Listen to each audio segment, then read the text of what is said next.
ஓம் ஈஸ்வரா குருதேவா என்று சொல்லும் போதெல்லாம் அவரவர்கள் உயிரை ஈசனாக மதித்து உயிரான ஈசனார் பார்த்தது, கேட்டது, நுகர்ந்தது, அறிந்தது இவை அனைத்தையும் இந்த உயிர் ஓ என்று ஜீவ அணுவாக மாற்றி எம் என்று நம் உடலாக மாற்றுகின்றது. நான் ஓம் ஈஸ்வரா குருதேவா என்று சொல்வது. அந்த குரு என்பது நம் உடலுக்குள் இருக்கும் அனைத்து குணங்களுக்கும் உணர்வுகளுக்கும் நம் உயிரே குருவாக இருக்கின்றது. ஆகவே நம் உயிரை ஈசனாக மதித்து இந்த உடலுக்குள் அனைத்துக்கும் இந்த உயிரான ஈசனை குரு என்ற நிலையில் நாம் மதித்து வாழ்தல் வேண்டும். அதாவது நாம் எதையெல்லாம் எண்ணுகின்றோமோ, கேட்கின்றோமோ, நுகர்கின்றோமோ இவை அனைத்தும் நம் உயிரிலே படும்போது அந்த குணத்திற்கு தக்க அந்த நாடங்கள் வருகின்றது உழைச்சியில். அதான் அரங்கநாதன் என்று காரணம் தெரிவித்து ஞானிகள் நம்மை அறியும்படி செய்கின்றனர். அரங்கநாதன் என்றால் உயிரின் இயக்கம் ஈசன், அதுல ஏற்படும் வெப்பம் விஷ்ணு, ஈர்க்கும் காந்தம் லட்சம். இப்ப நாம் ஒருவர் தவறு செய்கின்றார், கோபப்படுகின்றார், வேதனைப்படுகின்றார், நோயோடு வாடுகின்றார். இந்த உணர்வினை நாம் கண்ணிலே பார்த்தால் அவர் உடலிருந்து வரக்கூடிய அந்த வேதனையான உணர்வையோ கோபமான உணர்வையோ நாம் பார்க்கும்போது சாதாரண நமது உடல் கவர்கின்றது. எப்படி நமது கண் கருவழி அந்த நோயாளியை படமாக்கி நம் உடலிலே பதிவாக்கி விடுகின்றது.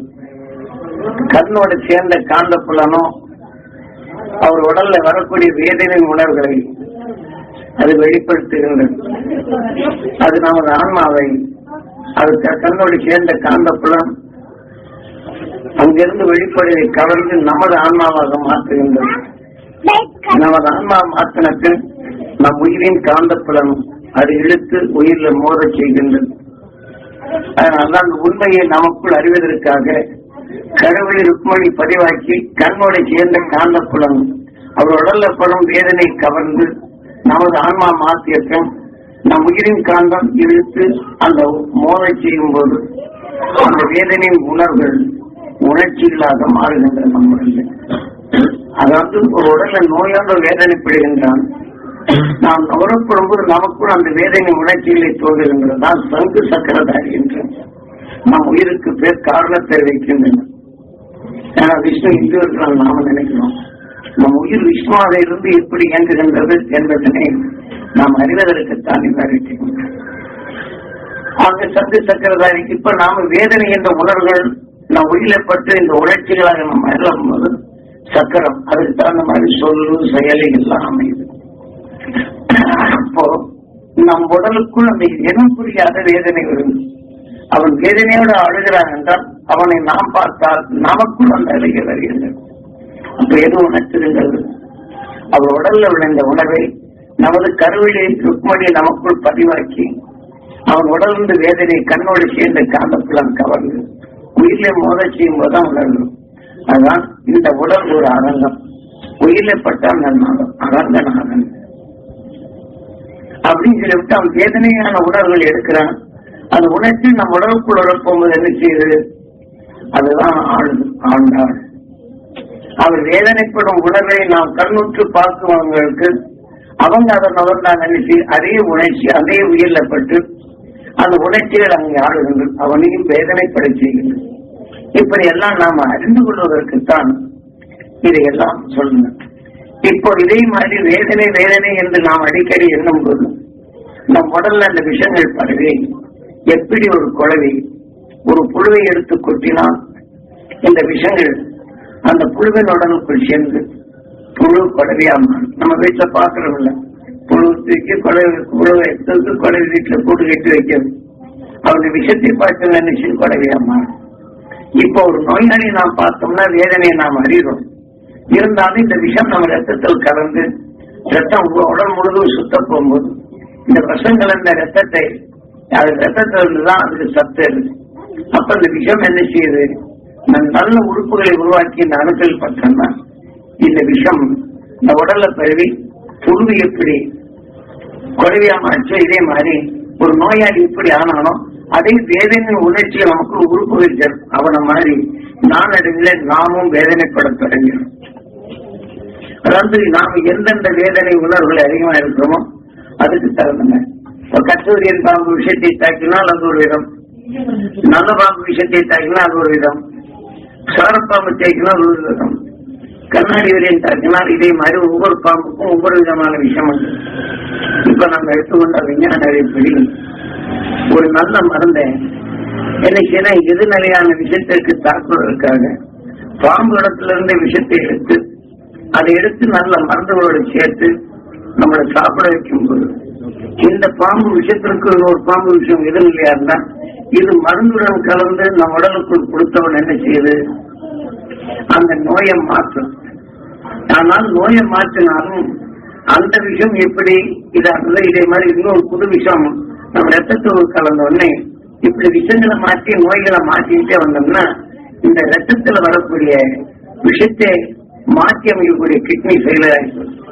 அது சுத்தப்படுத்தலைன்னா அதிகமா விஷயம் சேர்ந்து நான் மருந்து சாப்பிட்டேன் நல்லா இருந்தேன் அப்படின்னு சொல்லலாம். அடுத்து இந்த விஷயங்கள்லாம் சேர்த்து கிட்னியே பாழாகி போயிடுச்சு. அப்புறம் என்ன செய்ய போறோம்? இப்படி வரப்போகும்போது நாம் எதனால வருது, நாம் அன்பால ஒருவரை பார்க்கிறோம், நோயை கேட்டு அவங்களுக்கு உதவி செய்யறோம், ஒரு நல்ல பண்போடு இருக்கிறோம். ரோட்ல போகும்போது என்ன செய்யணும், 2 பேர் சண்டை போடுறாங்க, அடப்பாய்ப்பே இப்படி சண்டை போடுறாங்க அப்படின்னு சொல்ல வைக்கிறது எது? அவ உணர்வு நுகர்ந்தவுடனே நம்ம உணர்ச்சிகள் ஆகி நமக்கு அந்த சண்டை போடுறான் அப்படின்னு நம்மளுக்கும் கோபம் இருக்கும். நாம் தப்பு பண்ணுமா இல்லை? வேதனை பொருள் பார்த்து அவனுக்கு உதவி செய்யணும், நாம் தப்பு பண்ணுமா இல்லை? இதே மாதிரி காலையிலிருந்து சாயங்காலம் வரையிலும் நல்லது கொஞ்ச நேரம் பேசினாலும் கூட நல்ல உணர்வு நுகர்ந்து நல்லதை செய்தாலும் அடுத்து அப்படி என்ன ஆகுது, காலையிலிருந்து சாயங்காலம் வரை நாம் பார்த்ததுல நாம் நுகர்ந்த உணர்வுல என்ன பண்ணணும், அந்த அங்கிறது பண்ணணும் நம் உடலாகுது.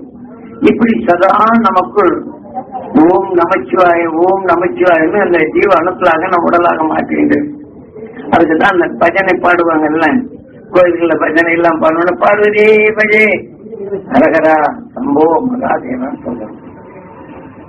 இப்ப நம்ம சாமியை பார்த்து இந்த பாடலை பாடுறாங்க.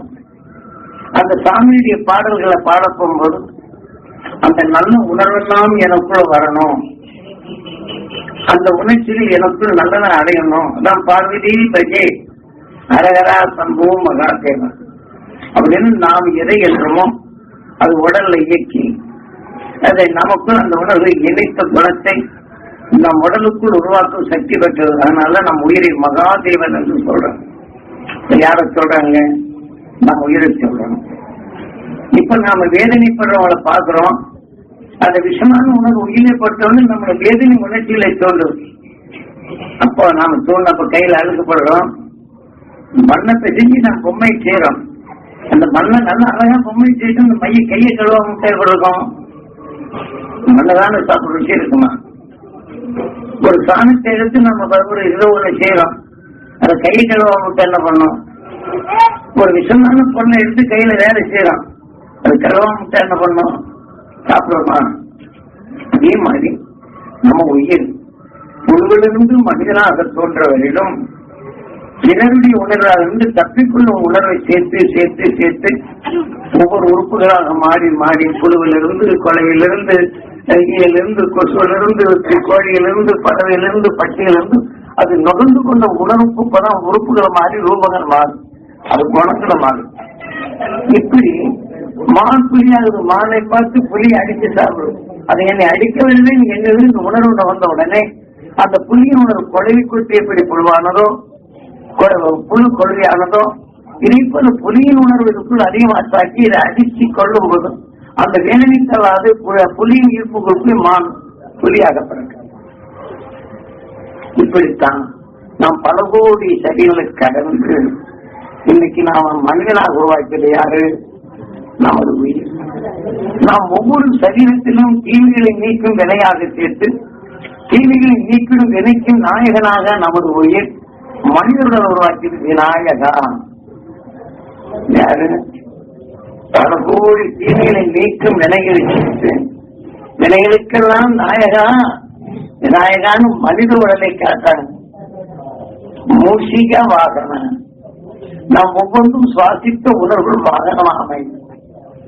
இப்போ மான் புல்லை பார்த்து நுகர்ந்து மூச்சில சுவாசித்து அந்த புல் இருக்குன்னு அறிந்து அந்த உணர்ச்சி தான் வாகனமா போகும். புலி இதை சாப்பிட எண்ணும்போது புலியை சுவாசித்தோன்னு அந்த காரமான உணர்வு சுவாசித்தன கணுங்களுக்கு அதிபதி ஆகிப்போம். மான் புல்லை மேயறதில்லை. இப்ப அந்த உணர்வு நினைச்சு மானின் உணர்ச்சிகள் கூட தாழ்ந்து புலியின் உணர்வு சப்புன்னு இருக்கிற பொருள்ல காரத்தப்பட்ட என்ன பண்ணும் ஆணுவாய் அவர்தான செய்யும். அதே மாதிரிதான் கார உணர்ச்சிகளை மான் சுவாசிக்கும் போது மான் ரத்தங்களில் கலந்து அந்த புலியின் உணர்ச்சிகளை தோன்றிவிடுது. கணங்களுக்கு அதிபதி கணவதி கொள்கை எப்படி குறவை கொட்டும் போது விஷம் தாக்கி அந்த புழுவை குறவையா மாறிச்சோ இதே போல மானின் உணர்வுக்குள் சார்ந்த புலியின் உணர்வு தாக்கிய பின்னும் இந்த உணர்வுகள் இந்த உயிர் வெளிவந்த புலியின் ஈர்ப்புகள் போய் மான் புலியாக பிறகு. இப்படித்தான் பல கோடி சரீரங்களை நாம் பெற்று ரூபங்கள் மாறி மாறி மாறி நம் உயிர் என்ன செய்வதற்கு தெரியுமோ தீமைகளை நீக்கணும் உணர்வு பெற்று அதுக்கு தகுந்த உறுப்பை உண்டாக்கி மனிதனின் உருவை உருவாக்கி அப்ப உயிர் ஈசன் நாம் எடுத்துக்கொண்ட எல்லாம் வினை தீமைகளை நீக்கிடும் வினையாக நம்ம எடுத்து தீமையை நீக்கிடும் உறுப்பாக நம்மை சேர்த்தது. அந்த உறுப்புகளை உருவாக்கிறது. இப்ப நம்ம என்ன செய்யறோம், நம்ம சாப்பிடறோம் இல்ல, அதை நஞ்ச மலமாக மாற்றிடும். நல்ல உணர்வு என்ன செய்து கார்த்திகேயா தீமை நன்மை என்ற நிறைய அறிவிச்சு தீமையும் தெரிஞ்ச பிற்பாடு நீக்கணும் இல்ல, நாம கையில தீமை என்று தெரியும் கை கழுவிடுறோம். இப்ப வேறு நோயோட இருக்கிறோம்னா உடல்ல தீமையினால்தான் அந்த நோய் இருக்குது. அதை நாம சுத்தப்படுத்தணும் இல்லையா? எத்தனை பேர் சுத்தப்படுத்துறோம்? இறக்கத்தோட பண்போட நம்ம பார்த்துறோம். அப்ப உயிரை பெற்ற இந்த உணர்ச்சிகள் அரங்கத்தில் நாதமாகி இந்த உடலின் எண்ணம் சொல்ல இயக்குது. அது வேதனைப்பட்டவரை கேட்டாலும் அந்த உணர்வு தன்மை அதே நிலைக்குதான் ஆண்டாள். நம்மளுக்கு இப்படியெல்லாம் புரிய வச்சிருக்கிறாங்க. இதே மாதிரிதான் பல கோடி சரீரங்களை தீமைகளை நீக்கி நீக்கி பன்றி உடலா உருவாக்குது நமது உயிர். அப்ப நிச்சயது பன்றி நிச்சய சாக்கடைக்குள்ள இருக்கக்கூடிய நாட்டத்தை கிடக்க செய்து அதுல மறைஞ்சிருக்கிற நல்ல மனத்தை நுகர்வு அது வாழ்நாள் முழுவதும். பன்றியை பாருங்க, நாம் சாக்கடை நாட்டம் இருக்கிறோம். அதை நீங்க நினைச்சது நல்ல பருப்பு போடுங்க, அது நல்ல பருப்பு தான். ஒரு குழந்தை பிறந்துச்சுன்னா அது போல மாவாய் பிரச்சனை முதல் பருவம் ஒண்ணு இருக்கு, அது ஜீரணமாக இருக்கிற பருப்பு அதை எடுத்து. அப்ப எதற்கு அது வாசனைகள் எப்படி கண்டுபிடிக்குது? அது உடல்ல பூராமே அது வாழ்நாள்ல தீமை நீக்கி நீக்கி நீக்கி எடுத்துக்கொண்ட இந்த உணர்வுகள் அந்த உடல்ல விளைந்த பிற்பாடு கடைசியில இந்த பன்றி உடல்ல தீமையை பழக்கும் சக்தி பெற்று பன்றி உடலை பிறந்து உயிர் வெளியில வந்த பிற்பாடு அதுக்கு தகுந்த உறுப்பாக உருவாக்குவது நம்ம உயிர் மனிதனாக உருவாக்கிய பின்ன என்ன செய்யுது, நாம சாப்பிடுற ஆகாரத்துல நஞ்சு இருக்குமானா அந்த நஞ்சை நம்ம வாசனை திரவியம் வாசனங்களை நல்ல திரவியங்களை ஊற்றி சாப்பிடும். அந்த வாசனை ஊற்றுறது எது விஷயம் தான். அதனால அப்படி மறைஞ்சு வரக்கூடிய விஷயத்தை மலமாக மாற்றி விட்டு நல்ல உணர்வு கொண்டு தீமையில நீக்கிட்டு, அதனால்தான் உயிர் வீசல் என்றாலும் நான் பல கோடி சரீரங்களை சேர்த்துக்கொண்ட விதைகளுக்கு நாயகனாக இந்த மனிதோட விநாயகா இந்த கடன்களுக்கெல்லாம் ஈசா கணேசா என்று உயிரை வணங்கும்படி சொன்னான். நம்ம எத்தனை பேர் உயிரை வணங்குறோம்? யாரும் நினைக்கிறதே இல்லை. நம்ம உயிர் தான் நம்ம உருவாக்கம் யாரும் நினைக்கிறோமானே இல்லை, மறந்து போயிட்டோம். இந்த உடல் தான் நினைக்கிறோம். இந்த உடல் உருவாக்குற யாரு? உயிர். அப்ப நினைக்கிறோம் நல்லது எல்லாம் சேர்த்து ஒருத்தருக்கு நம்ம உதவி செய்யணும்னு நினைக்கிறோம். வேதனைப்பதான் அந்த வேதனை பார்த்து நுகர்ந்து இருப்போம். வேதனைப்பதான் தெரியுறோம். கர்மக்கிழங்கு மோந்து பாக்குறோம், விஷம்னு தெரியுறோம். அப்படி சாப்பிடுறோமா? வேக வச்சு அதை பக்குவப்படுத்தி புளி விட்டு கரைச்சி விஷத்தை தனித்து அதோட மற்ற பொருளை சேர்த்து சுவையா எடுத்து சாப்பிடும். அதான் சொல்றது இந்த 6வது அறிவு முருகு மாற்றி அமைக்கக்கூடிய சக்தி. கணக்கில் விஷயத்தையும் முழங்காயில் உள்ள காரத்தையும் உப்பில் உள்ள கசப்பையும் சீரத்தில் உள்ள உமட்டலையும் இதெல்லாம் சமப்படுத்தி ஒரு ருசியா உண்டாக்கணும். அதனாலதான் முருகு அப்படின்னு சொல்லி போட்டு இந்த 6வது முருகு என்று பெயர். முருகா அழகா இந்த 6வது அறிவை பயன்படுத்தி இதெல்லாம் நீக்கிட்டு அது சுவையா சாப்பிட்டோம் நினைச்சு நம்மளுக்கு மகிழ்ச்சி என்ற உணர்வு சொல்லும். மகிழ்வாகனா மயில் என்ன செய்யுது? விஷத்தை சாப்பிடும். விஷத்தை சாப்பிட்டோம் நினைச்சது தோல் விரித்து மகிழ்ச்சியாகும். ஏன்னா விஷத்தை அடக்கக்கூடிய சக்தி இருக்கு. அதனால இந்த 6வது அறிவு படுத்தோம்னா விஷத்தை அடக்கக்கூடிய சக்தி இருக்குது. அதை நம்ம பயன்படுத்தணுமா? ஒருத்தன் திட்டினாலும் வேதனை கூட இப்படி பேசுறானே அப்படின்னு எடுத்துக்கிறோம். அந்த வேதனை உணர்வு நாம இருக்கு. அந்த வேதனை எடுத்து நம்ம இயக்கணும். வேதனை பண்ண பார்த்து இப்படி ஆச்சே நேற்று நல்ல செய்த இப்படி இருக்கா நம்ம என்றோம். அந்த வேதனை உணர்வு நம்ம உயிரிழப்பட்ட செய்து நம்ம உடல இப்ப நம்ம உடல என்ன செய்யுது? நீக்க தவறினா நம்ம உடல விஷயம் கலந்து இப்ப நீக்கணுமா இல்லையா? 4வது நீக்க சூரியன் என்ன செய்யுது? பிற மண்டலம் வந்து விஷயத்தன்மை எடுக்குது. தன் அருகில வந்து தன் பாதரசத்தால் மோதி விஷயத்தை பிரிக்குது. மீண்டும் தன் பாதரசமா மாற்றும். அதே போல நமக்குள் என்ன செய்யும்? வேதனையின் உணர்வு நமக்கு இருள் சுற்று சிந்திக்க முடிகிறது. அப்ப அந்த 6வது அறிவை கொண்டு வேதனை என்ற நேரம் உடனே தொடர்ச்சி பழகணும். அப்பதான் நம்மளுக்கு தெரியும். நம் உயிரிழப்பட்ட வேதனைப்பட்ட உணர்ச்சி தானே வரும். இப்ப வேதனைப்படும்போது இப்ப நீங்க வேற ஒண்ணும் வைக்கல. ஒரு நண்பன் மேல ரொம்ப பிரியமா இருக்கிறாங்க. நோயான வாழணும் அதை பாவே நல்ல மனிதர். நீங்க என்ன ஒண்ணு என்ன செய்யுது? கணக்கு பார்த்தா பார்க்க முடியாது. அந்த வேதனையோட இருக்கும்போது நீங்க தப்பாய் போச்சுன்னா தரையை போட்டு தெரிஞ்சுக்கணும். பிள்ளை வந்து அப்பான்னு கொடுத்தா இல்லை இந்த கிளம்பிட்டு போங்க மேல பிரியமா இருக்கும். பிரியமா வர்ற பிள்ளையை நாம தள்ளி விட்டுறோம். யார் செய்வது? நாம அந்த நோகம் தோணும். அப்ப எங்கிருந்து இயக்குது? நம் உயிரின் உணர்வின் நினைவு உணர்ச்சி நம்ம இயக்குது. நாம எதை என்றோமோ அதைத்தான் நம்ம உயிரை இயக்குது. அதை தொலைக்கணுமா இல்லையா? இதே மாதிரி கோபப்படுறவனை நம்ம பாக்குறோம். பார்த்தோன்னே நம்ம நுகர்ந்தோடனே நம்மளுக்கு கோபம் வருது. அதான் அரங்கநாதன். அந்த நாமம் வந்து என்ன செய்யுது? அவன் உடனே கோபம் வருது. அவன் சந்தர்ப்பத்தாங்க அதை உணர்வு நாங்க வந்து நம்மளுக்கும் கோபம் வருது. அதான் ஆண்டாள். நாங்க எதை நுகர்றோமோ அதை நம்மை ஆளும். அதனால இதெல்லாம் தொடைக்கணுமா இல்லையா? அதுக்குத்தான் விநாயகர் கையில் என்ன இருக்குது? ஆதி மூலம் என்ற உயிர் பல கோடி சரீரங்களில் மிருகங்களா இருந்து தீமையை நீக்க வேண்டும் என்று எண்ணி, ஆனா இன்னைக்கு மனிதனா உருவாக்கி மனிதனுடைய எண்ணத்தினால நாம் எதையுமே நீக்க முடியும். தான் இப்படி காட்டுற கணங்கள் விநாயகர் கையில என்ன இருக்குது? அங்குஷம். நாம் தீமையை நீக்கக்கூடிய அடக்கக்கூடிய சக்தி இருக்குன்னு காட்டுறேன். அப்ப நம்ம தெரிஞ்சுக்கிறோமா? ஏன்னா சிவனின் பிள்ளை விநாயகன் சொல்றோம். நான் பேசிட்டு நீங்க நகருங்க.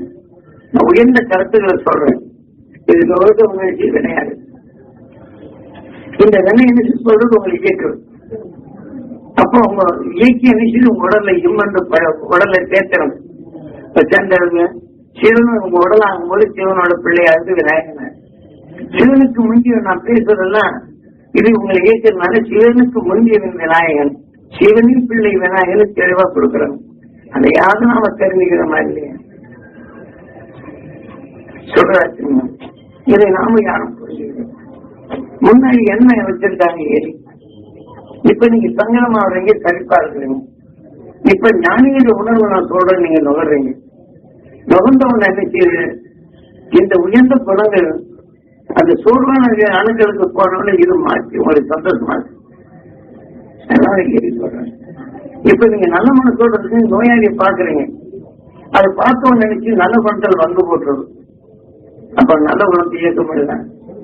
சாதாரண மக்களும் இந்த சிறையை பார்த்த உடனே நாம் எப்படி வளர்ந்து வந்தோம், எப்படி இருக்கணும், எதை இருக்கணும் தான் சிறைகளை எடுத்து காட்டுறேன். நான் கல்லதான் மதிக்கிறோமே தவிர அதுல தத்துவம் மடங்கி இருப்பது அது யாரும் மதிக்கிறது. இப்ப கல்ல கடவுளாக்கிட்டோம், நம்ம மனசை கல்லாக்கிட்டோம், சிந்திக்கும் தன்மை இல்லாத சொல்றது பத்தாச்சுங்க.